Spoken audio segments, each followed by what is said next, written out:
اس لیے ہمیشہ یاد رکھیں کہ قوموں کا یہ ہمیشہ سے رویہ رہا ہے کہ پیغمبروں کو چلو بھائی نہیں مانتے ہو نہ مانو، احترام تو کرو، ان کی عزت اور شان کا خیال تو کرو، اور تم سے وہ کچھ مانگتے بھی نہیں ہیں، کوئی اجرت نہیں مانگتے، کوئی پیسہ نہیں مانگتے۔ اسی لیے حضور نے بھی کہا تھا قریش سے قُلْ لَا أَسْأَلُكُمْ عَلَيْهِ أَجْرًا، میں کچھ نہیں چاہتا إِلَّا الْمَوَدَّةَ فِي الْقُرْبَى، کم سے کم میری رشتہ داری کا تو شرم کرو۔ کون سا قبیلہ ہے جس میں حضور کا رشتہ داری نہیں تھی؟ تو چلو بحیثیت ایک رشتہ دار کے لحاظ کر لو، لیکن اس قوم نے کوئی لحاظ نہ کیا، بلکہ حضور کی بیٹیوں کو نعوذ باللہ ثم نعوذ باللہ طلاقیں دی، اور حضور صلی اللہ علیہ وسلم کی شان میں گستاخیاں کی، اور حضور صلی اللہ علیہ وسلم کے راستوں پہ کانٹے بچھائے، حضور صلی اللہ علیہ وسلم کو جھوٹا کہا، کذاب کہا، مفتری کہا، اور بلکہ ابو لہب نے اپنے بیٹے سے کہا کہ جا کے اللہ کے نبی کو کہہ دو کہ تمہاری بیٹی کو میں نے طلاق دی ہے اور تھوک بھی دینا، نعوذ باللہ ثم نعوذ باللہ۔ وہ بدبخت آیا اور اس نے حضور کی طرف رخ کر کے تھوکا بھی، حضور جلال میں آ گئے، حالانکہ رحمت للعالمین ہے، لیکن جب ذاتی توہین ہوتی ہے تو آدمی جلال میں آتا ہے۔ تو آپ نے فوراً اللہ سے آگے ہاتھ اٹھائے کہ اللہم سلط علیہ قلبا من کلابک، یا اللہ اس بدبخت نے تیرے نبی کی توہین کی ہے، جنگل کا کتا اس پہ مسلط کر دے۔ اب دیکھو، یعنی اندازہ کرو، ہیں دشمن نبی کی بیٹیوں کو طلاق دے رہے ہیں، لیکن ابھی لہب کہتا ہے قوم سے کہ تجارت پہ جا رہے ہو، میرے بیٹے بھی ساتھ ہیں، ان کا خیال رکھنا۔ اللہ کے نبی نے بد دعا کی، مجھے ڈر ہے وہ بد دعا لگے گی، دعا سے ڈر بھی رہے۔ یہ عجیب قوم ہے، آج بھی یہی عالم ہے کہ جو حق والے علماء ہیں علیحدہ بیٹھے اور کہتے ہیں یار بات تو سچی کرتے ہیں، اللہ کا قرآن پڑھتے ہیں، نبی کی حدیث سناتے ہیں، ہم سے کوئی لالچ بھی نہیں کرتے ہیں، کوئی 11ویں کا دودھ بھی نہیں مانگتے، کوئی شب برات کا حلوہ بھی نہیں مانگتے، کوئی کل کندانے کے پیسے بھی نہیں مانگتے ہیں، لیکن کیا کریں ہم اپنے بزرگوں کو کیسے چھوڑ دیں؟ یہی ان میں بھی تھا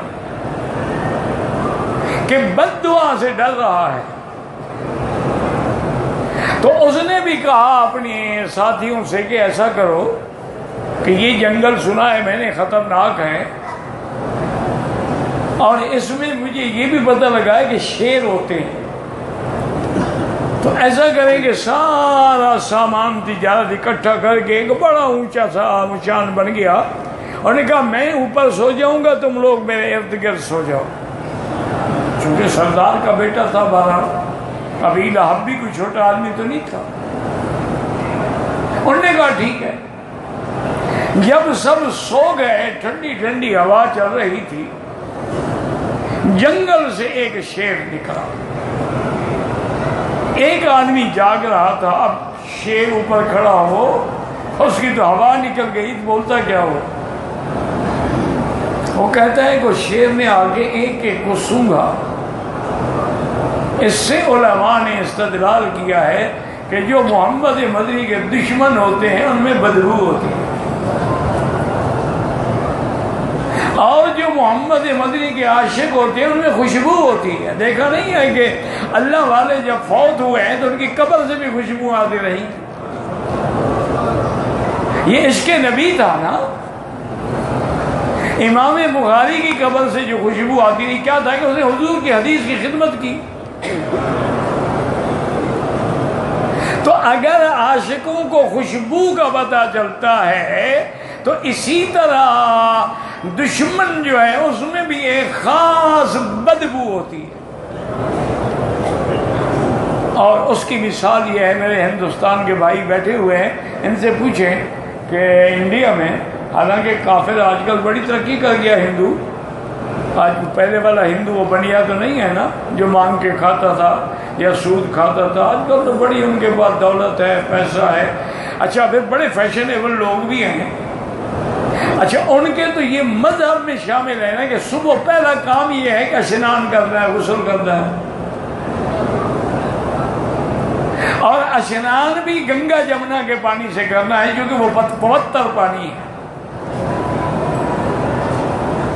اور اشنان بھی وہ مٹی کی ڈولی سے کرنا ہے تاکہ جس کو کسی نے ہاتھ نہ لگایا ہو تاکہ برسٹ نہ ہو جائے.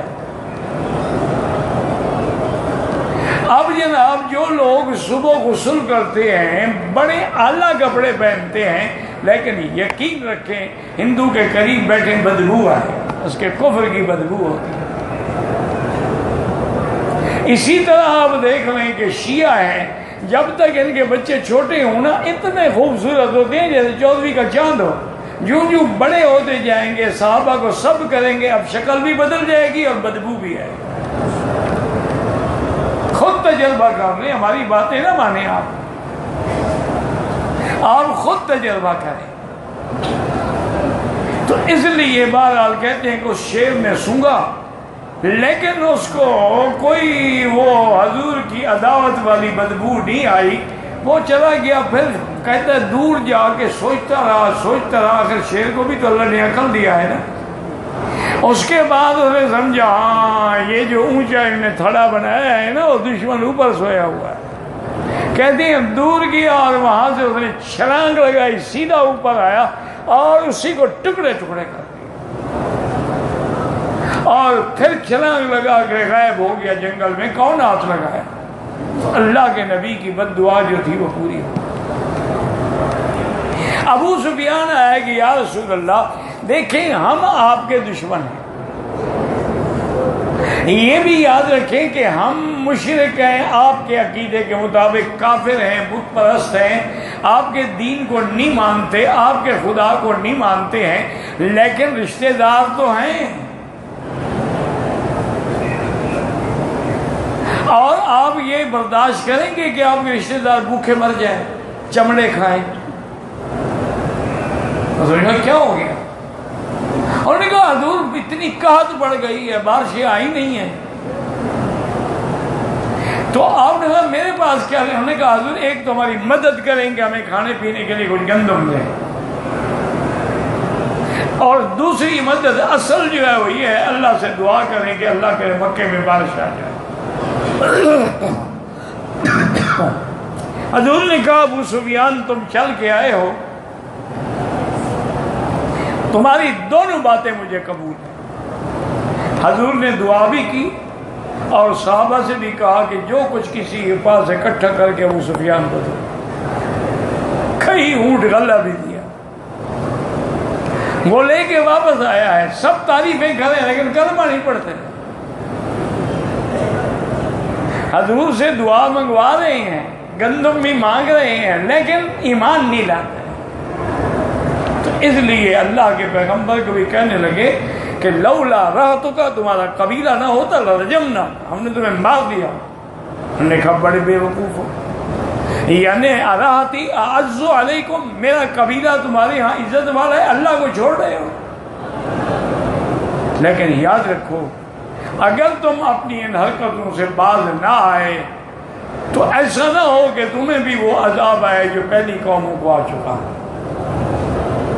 تو نتیجہ یہ نکلے گا جیسے پہلے قومیں ہلاک ہوئے تم بھی ہلاک ہو جاؤ گے. واللہ اعلم.